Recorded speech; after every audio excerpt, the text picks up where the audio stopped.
Hi, I'm Dr. Andrea Libutti, and I am going to answer how are autism spectrum disorder and alexithymia related. Now, alexithymia is described or defined as the inability to identify and describe emotions. Now, the only way really the two conditions are related, if you really break down the definition, is an autistic person may have an inability to express their emotions. Autistic people can feel emotions, they have emotions.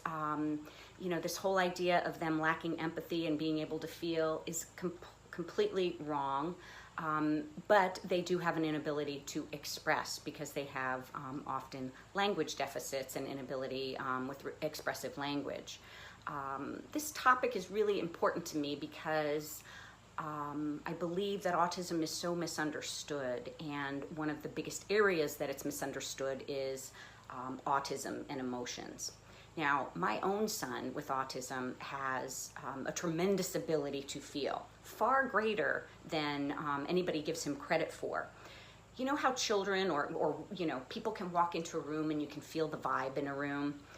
There may not be anything said, but there's, scowls or body language and tension, like you could just feel the tension in a room. Or maybe the opposite, maybe you walk into a room and it's, obviously there's a celebration going on, there's some joy that's just palpable. Well, kids always know when you're telling the truth, right? They know not by what is coming out of your mouth, but what they feel is coming from you. And kids with autism, individuals with autism are even heightened at that ability. And I want to cite a research study that was done in 2007. It was published in the Frontiers in Neuroscience. It was called the Intense World Syndrome. And this is an important study because it actually describes the opposite of what we believe autistic individuals are experiencing. They actually describe a hyperactive or hyperarousal state to their environment. And they looked at the neurobiology of their brain and saw the hyperconnectivity that was a scientific basis for why this was happening. So I'm answering this topic because I want people to understand and debunk the myth that people with autism lack empathy, lack feelings, are not able to have feelings or express feelings. Just look at behaviors, okay? Look at tantrums, escaping, running from overwhelm, rocking back and forth, screaming. These are all communications that some autistic individuals use to communicate their feelings because they can't express. But I guarantee you, based on my own observations with my son and my private practice helping children with autism, but also in reading books written by especially nonverbal autistic people, they understand and feel everything, but their bodies do not give them an opportunity to express and let us know that they get it.